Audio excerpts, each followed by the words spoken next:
So now that we covered exponential equations, we're going to look at the inverse of that, which is a logarithmic equation or logarithmic function.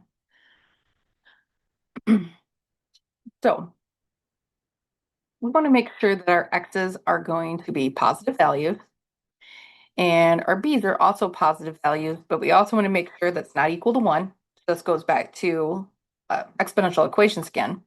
So if we had an exponential equation that was by equals x, so y is the exponent and y is the exponent, x is the output.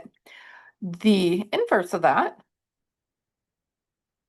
would be this y equals log, and that's base b x. So if you remember when we have inverses,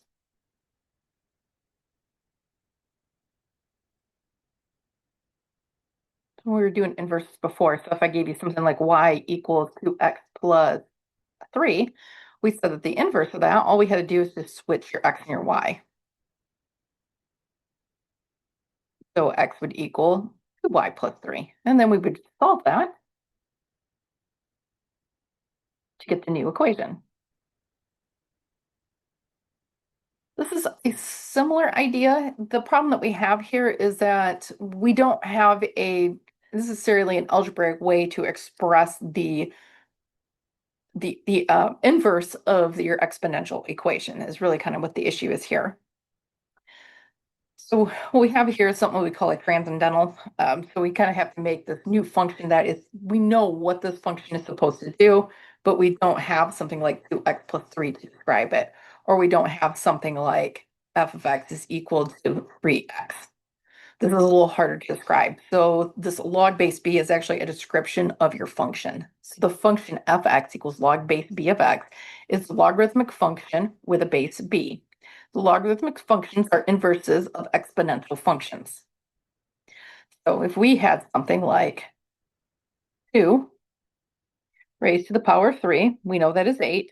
So if we want to write the inverse for this situation, what we would have is that we would have a log base 2, because that's my base here, that's my base, log base 2 of 8 would equal 3. So what we have is a function that is going to tell me the base, it's going to tell me what the outcome is, and then I have to find out what the power is.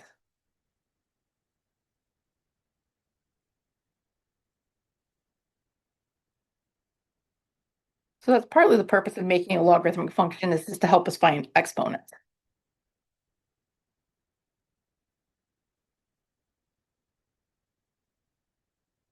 Okay. So like we said here, so your exponential form is going to be y to the power, b to the power y equals x. And y is your exponent. So in the logarithmic function, we get y is equal to log base b. So we keep that same base. And this x is what goes into the function. So we're switching the input and the output.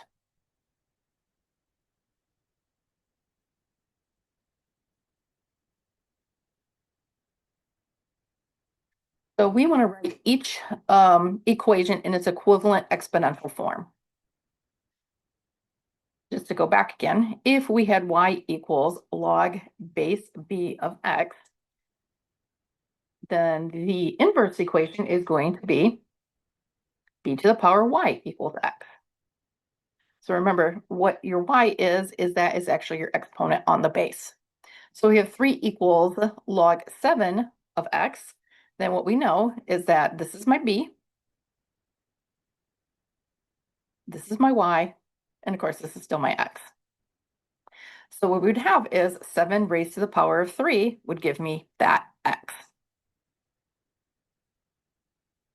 If I have 2 equals log base b of 25, this is your y, this is your x, we're saying if we take b, and whatever b is, if we raised it to the power of 2, we expect to get 25 back. And here we got a log base 4 of 26 equals y. That's my b, that's my x. So we would have 4, that's my b, to the power of y would equal 26. So it's nice to be able to take a logarithmic function and write it in its exponential form because sometimes it's easier to solve a logarithm by looking at its exponential inverse.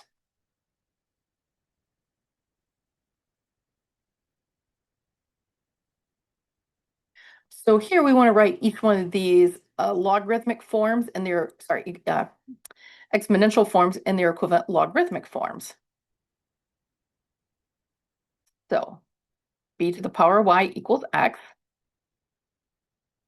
So the logarithm, the inverse logarithmic function that goes with this would be a log base b of x equals y. So if I have 2 to the power of 5 equals x, my base, that's my y, then I would have a log base 2 of x would equal 5. If I had b to the 3 equals 27, that's my y, that's my x. So we would have a log base b of 27 will equal 3. And then if we had e to the power of y equals 33, so my base is this e, and y is still y, and this is my x, then we would have a log base e, which is actually a special name for this. So if you know that, don't worry about it. We'll put it up here in a bit. So we got a log base e of 33 is going to equal y.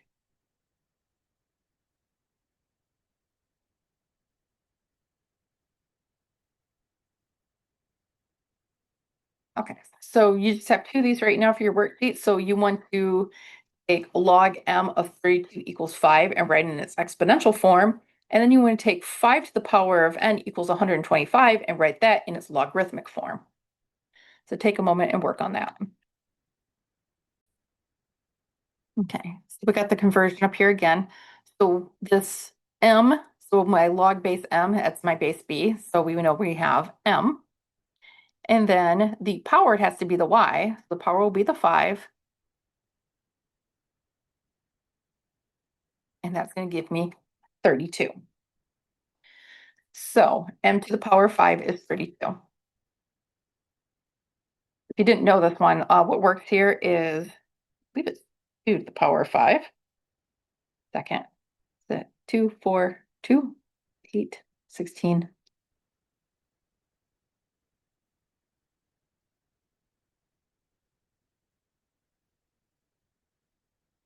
Yes, I was right.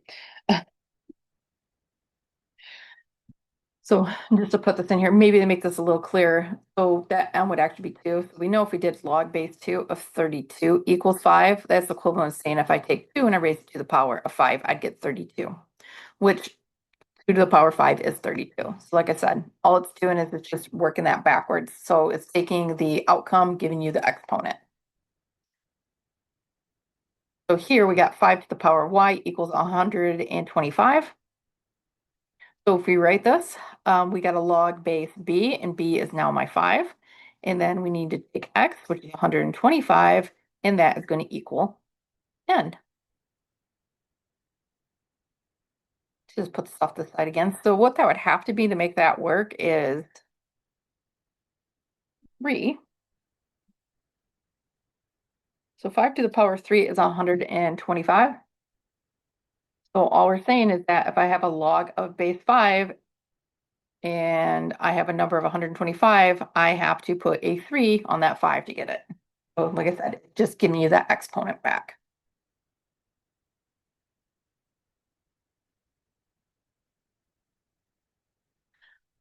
Okay, so recall square roots are basically exponentials.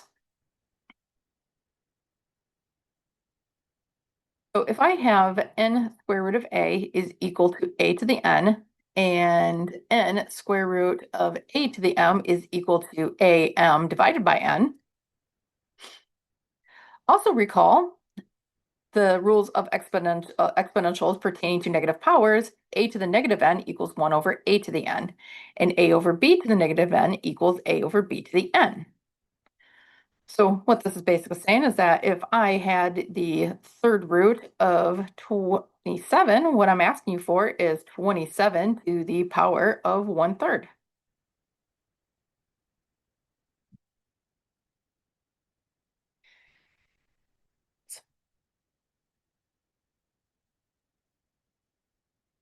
If you didn't know that, that's going to be 3. If I had, say, 3 to the power of 9 squared, well, that would just be the same as saying I have 9 to the power of 2 over 3.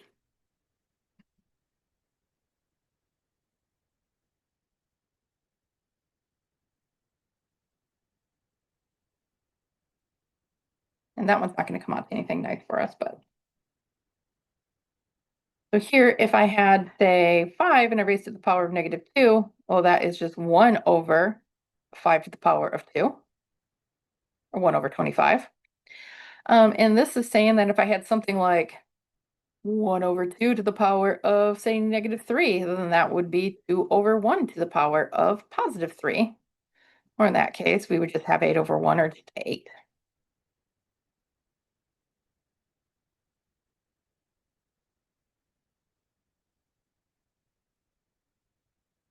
So we want to evaluate logarithms.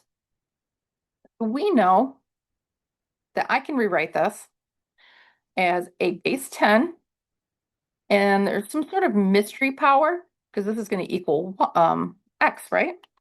Sorry, let's fix that. This is going to equal a y. So we know that we have some power of 10 that has to be raised to, or we have a base of 10 has to be raised to its power of y to give us 100. So what we need to do is think, well, what power can I put on 10 that is going to give me 100? And if you think about that, well,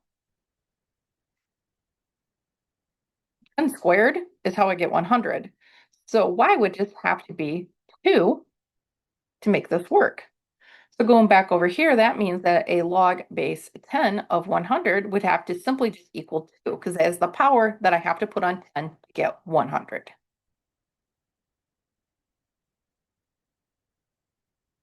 Now, if I have log base 5 of 1 divided by 125, once again, this is equal to some sort of y. So we have a base 5 that's raised to a power of y, and that should give me 1 over 125. So we go put some work into that. 125, that's just 5 squared, or cubed. So 5y is actually equal to, if we use those powers that rules that we had, which was if I had a to the negative n, I can just change that to a over 1 over a to get my n back. So I can actually go backwards to that, because this is just 1 over 5 to the power of 3. So if I flip that and make that a 5, that's 5 to the power of -3. And what we see here is that y would just have to be -3. My solution to log base 5 is equal to 1 over 125 is just -3. So the power I have to put on 5 to get 1 over 125 is -3.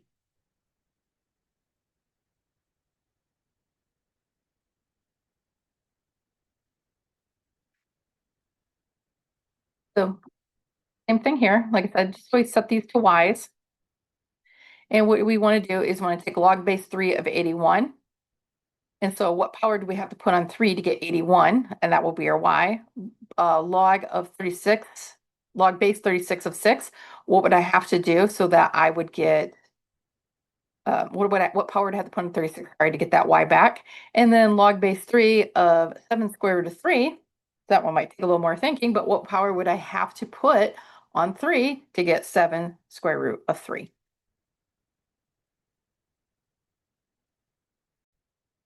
Okay, so if you got a little stuck here, it's because what we need sometimes is a little bit of our, is some of our rules about exponents or radicals. So in this case, this one was pretty easy. So 3 to the y has to equal 81. Well, if you take 3, so we know that 81 is 9 times 9, which means that if we break that up, that each 9 is 2 times 2, or sorry, 3 times 3. So 81 is just really going to be 3 times 3 times 3 times 3. So it's going to be 3 to the fourth. We see that the only power that we have to put on 3 to get 81 is 4. So in this case, log 3 of 81 is equal to 4. So log base 36 of 6 equals y, we can change to 36y equals 6. Now, if you remember, we said that if you do square roots,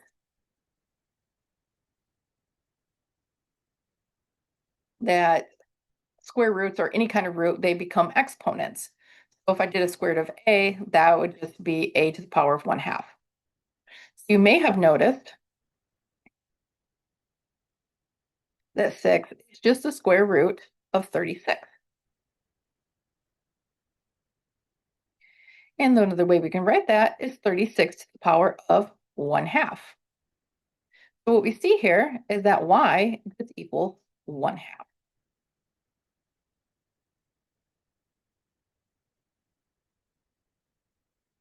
The C was actually pretty straightforward.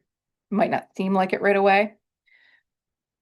But if we take the seventh root of 3, that is just 3 to the power of 1/7, which means the only thing that we need to put on y, the only thing y needs to be is 1/7. The power I'd have to put in 3 to get the seventh root of 3 is 1/7.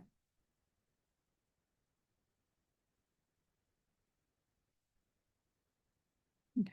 That's why we had to go back through our rules of exponents again and radicals.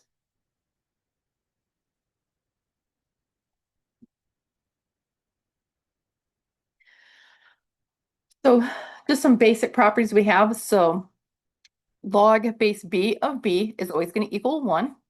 So that's like saying I have a log base 3 of 3 equals y. Well, that means 3 to the power of y has to equal 3. So the only thing that y could possibly be is 1. So if you take a log base b of b, you should always get 1 back. Because, like I said, because 1 is an exponent to which b must be raised to obtain b, or b to the power of 1 equals b. Log base b of 1 is going to equal 0. So if I had a log base 3 equals 1, or sorry, log base 3 of 1 equals y, well, that means I'd have to take 3, raise it to a power of y, and that should equal 1. So the only power that we have that turns any kind of base into 1 is 0. So y would have to be 0, because 3 to the 0 is the only thing that will end up being 1. So if we have a log base b of 1, it is always going to be 0, because 0 is the exponent to which b must be raised to obtain 1, or b to the power of 0 equals 1.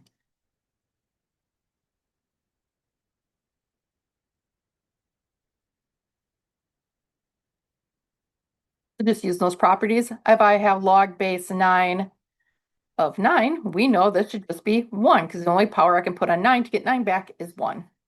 If I have log base 8 equals 1, then that should be 0, because the only power I can put on 8 to get 1 is 0.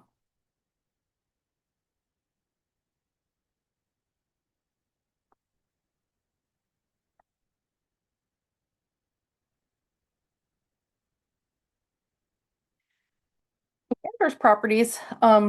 Inverse properties can be a little interesting for us. So we're going to say that b has to be positive and it cannot be 1. That's what we've always said about our base. So log base b of b to the x is x. The logarithm of base b of b raised to a power equal to that power. So we've been seeing this all along. When we had that case of log base 3 is the seventh root of 3, that was just really log base 3 of 3 to the power of 1/7. So what we got back was 1/7. So this would make sense that if log base b of b equals 1, what we're doing is we're getting that power of 1 back. So, and it doesn't matter what power we put on that b, what we're going to get back is that power. And this is actually how we've been, not so directly, but have been using this property to help us solve logarithms all along. If we take a log base b to the x and we raise that and make it a power of b, then what we would see is that we're going to get x back. B raised by a logarithm of base b of a number equal to that number. So bear in mind here, so if we have a log base b of some sort of x, this is something, it's going to be equal to some sort of y, right? So b of the y has to give us this x back. But we have b has to be positive, and the powers that we put on it are going to keep it positive. One of the things that we have here to watch out for is that this should, our x values really are only going to be positive.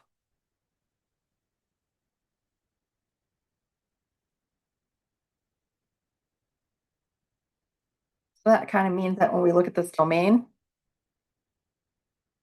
is that my x values are going to have to be positive numbers.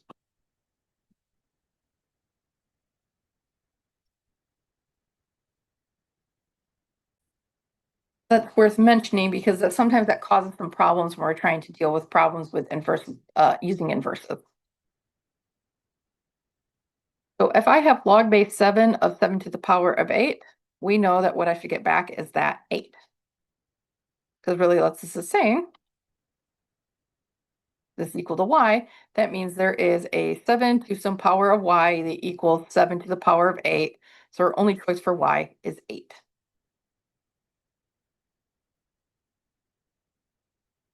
If I have 3 and I raise that to the log of 3 to the power of 17, that should also just give me that 17 back.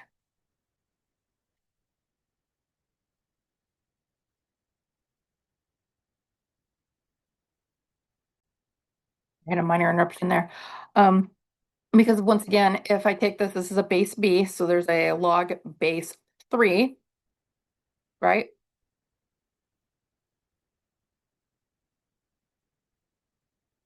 So because of this 3, we get a log base 3. And we take that y, and we want to know the output is going to, or that exponent that we have is that log base 3 of 17. So once again, in this case, only thing that y could be is 17.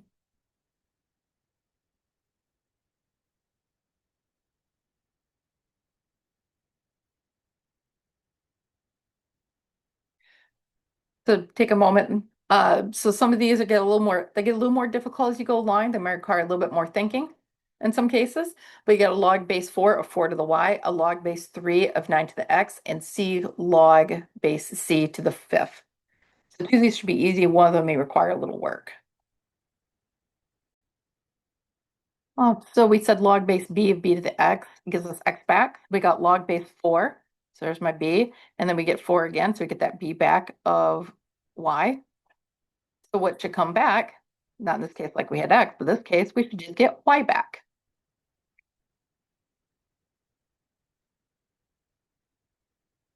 If I have log base 3 of 9 to the x, another way that I can write that is 9 is just 3 squared. And one of the things we know from our rule of exponents is if I have a log, or not log, sorry, is that if I have a to the m raised to the power of n, is that I multiply my powers. So this is just log base 3 of 3 to. Now we have, like here, a base b and then b to a power. We have base 3 and 3 to the power of 2x, so we get 2x back. Here we have c raised to the power of log base c of 5.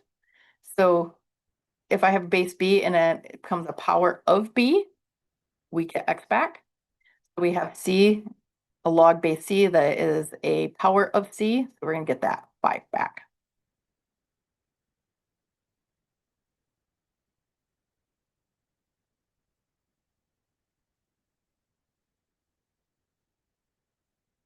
Okay, so just looking at the graphs. We did talk about a little about the domain of your inverse function. So we're going to have that f is going to be 3 to the x. So we know that if x is -2, that's going to be 3 to the -2. And we saw this before, this just becomes 1 over 9. If I have 3 to the -1, that's just 1/3. If I have 3 to the power of 0, that's just going to give me 1. And I have 3 to the power of 1, that's just going to give me 3 back.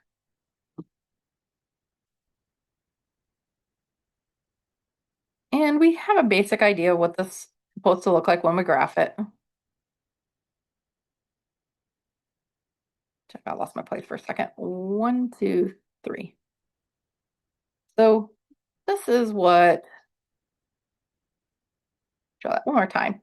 Y equals 3 to the power of x looks like.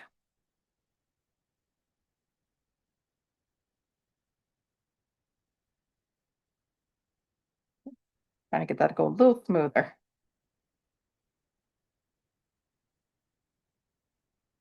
That is my f is equal to 3 of x. Now, if we want the inverse, so remember, this is an x and a y, so what we're doing is flipping the y and the x to do the inverse, to do this log base 3. So this 1/9 would go in, and what would come out is -2. So about here's 1/9, about there's -2.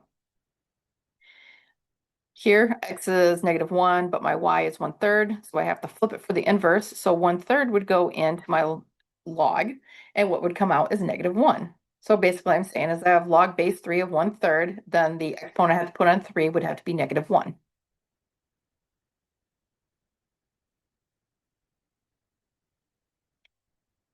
Here we know if we have a power of 0, we get 1. So log base 3 of 1 would give us back a 0. And then here, if we have a power of 1 on that 3, we get 3 back. So log base 3 of 3 would give us 1 back. What's that? 1, 2, 3. So we're going to get this kind of shape here. I'm drawing as smoothly as I can. Don't want it to go below that. Got an asymptote.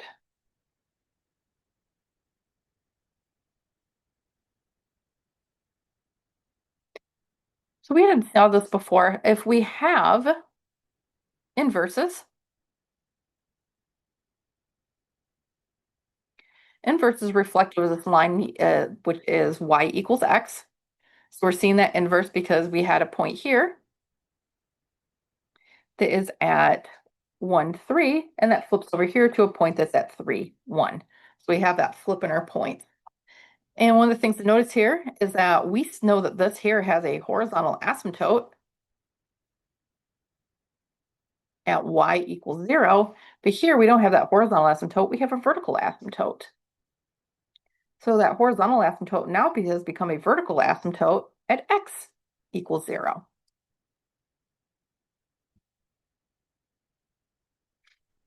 So as we said before, exponentials and logarithms are going to be inverses of each other, so they still have those properties that the inverse or the logarithm, the base 3 logarithm should be the reflection of 3 to the power of x reflected over the line y equals x.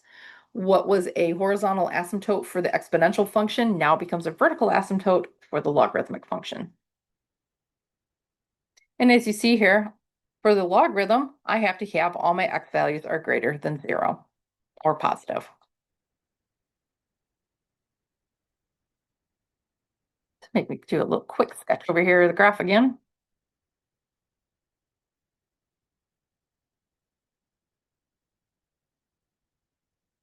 Do it in red. So we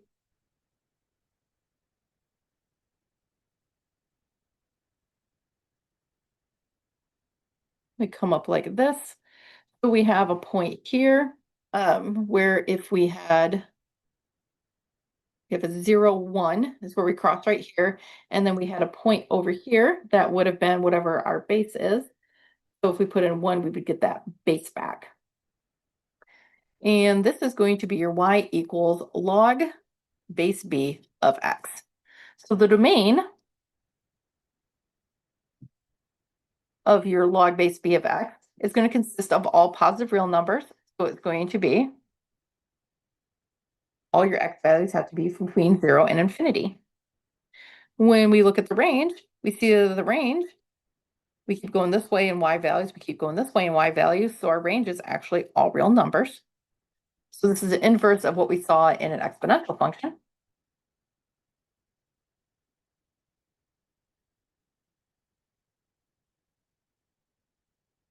Oops, get that color here again. So let me graph an exponential function over here really quick. So we had our exponential function look like this. So right here was a point at 0, 1. I just realized I wrote this one backwards.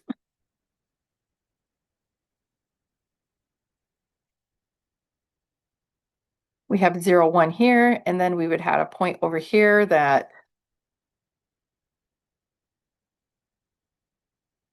we get 1b. This would have been b1. I wrote this one's backwards. There you go. So like I said, if you look at your exponential function, then that domain would have been all real numbers, and that range would have been from 0 to infinity. So like I said, because we're doing an exponential, what we're seeing here is that going exponential logarithm and their inverses, we're seeing that the domains and range switch. And the important points that we had for a exponential function is that we know it should pass to the point 0, 1 and 1b. We see over here that the inverse, the log base b, should pass to the point 1, 0 and to the point b1. Also, as noted before, like the graph of all logarithmic functions of the form log base b of x pass to the point 1, 0. And this is going to be the x-intercept. So your x-intercept is going to be 1. So here it was a y-intercept.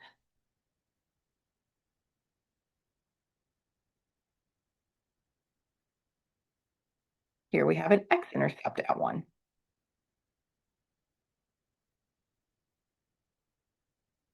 If b is positive, as b is greater than 1, then the graph of log base b of x has a graph that goes up to the right and is increasing like we see here, because it's matching what we have over here. Now, we had it the other way. Let me switch that very quickly. So here's the case if we have b is less than 1 but greater than 0. Then what we see here is that your log base b of x is going to be going down from left to right. So this point that we have here, it says we're going down here. This point becomes a smaller point, so it ends up flipping over here to a smaller point. And so we end up going down. Also, if you want back over those reflections again.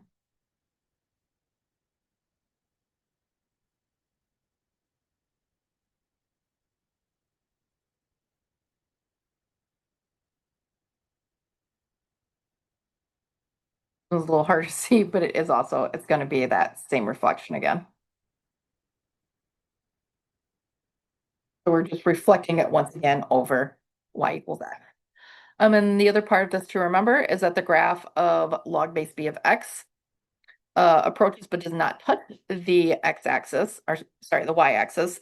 The y-axis, or x equals 0, is a vertical asymptote. So as we had mentioned before, with the exponential, we got a horizontal asymptote at y equals 0, but here we have a vertical asymptote at x equals 0.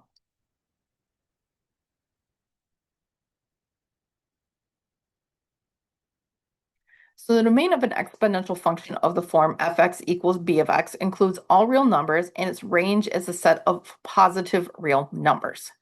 Because the logarithmic function reverses the domain and range of an exponential function, the domain of the logarithmic function, log base b of x, is a set of all positive real numbers. So as we said before, we have to make sure that this x is positive. In general, the domain of your log base b, sorry, the fx equals log base b of g of x, it consists of all x for which g of x has to stay positive. So what we're saying here is that x has to stay positive. Therefore, if I put another function inside of it, that function also has to make sure that all its outputs are positive. This has to go back to compositions. If we want to find the domain of fx equals log base 4 of x minus 5, as we said before, if I have a log base b of x, say equals, we'll see g of x. One of the things we said is that we have to make sure that x stays positive. Same thing here. We have to make sure, we're going to treat this like it's a new function on the inside. We have to make sure that this x minus 5 also stays positive. So if we solve that for x, so we add 5 to both sides, we have to make sure that x stays greater than 5. So that makes sure that I am only doing logs of positive numbers. So my domain is going to be numbers from 5 to infinity. I have to make sure I stay over 5. So it can't be equal to it because we can't be 0.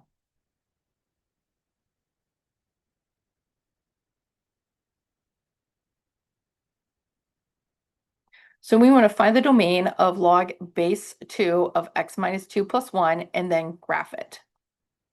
So you can use some points or use a little bit of what you learned about shifts to try to make a graph of this. So attempt this and then come back. So we got log base 2 of x minus 2 plus 1. So it's only this part that's inside the logarithm that we have to make sure it stays positive. So we have to make sure that x minus 2 is positive, which means that we have to make sure that my x values stay greater than 2. So my domain is going to be from 2 to infinity. So that helps me out knowing what kind of values I can put in over here, because most likely I probably don't want to put in a like a 0 or anything like that, because we need to make sure we have x values that are greater than 2. Okay, I'm going to pick something greater than 2. So we pick 3. So now we would have a log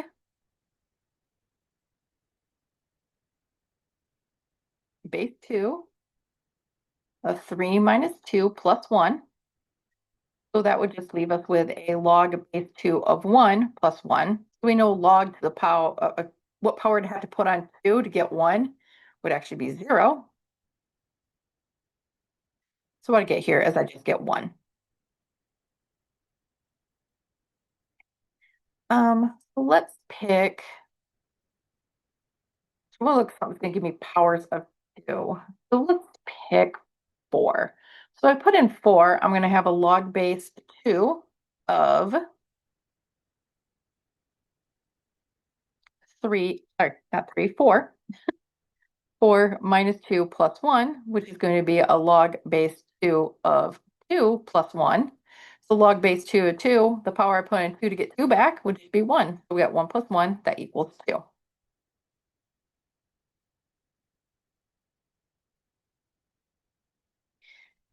Then let's put in 5, 6. Let's do 6. So log base 2 of 6 minus 2 plus 1 is a log base 2 of 4 plus 1.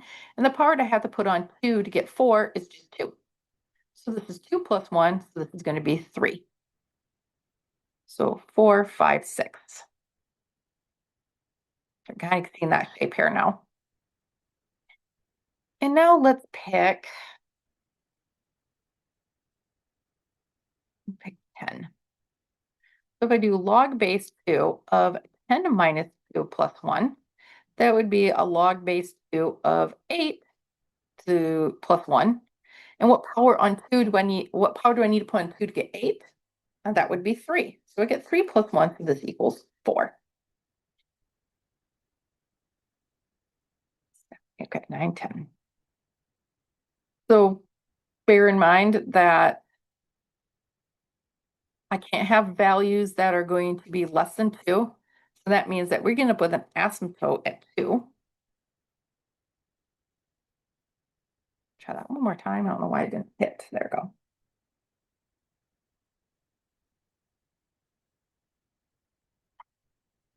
we should see something. It looks like this. We know we have to pass through these points. And we know we can't be less than 2, so we have an asymptotic behavior there. We just keep heading down.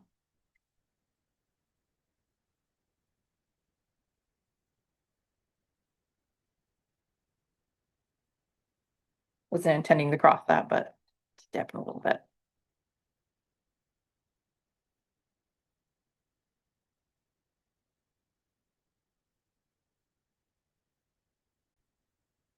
All right, so we had mentioned that base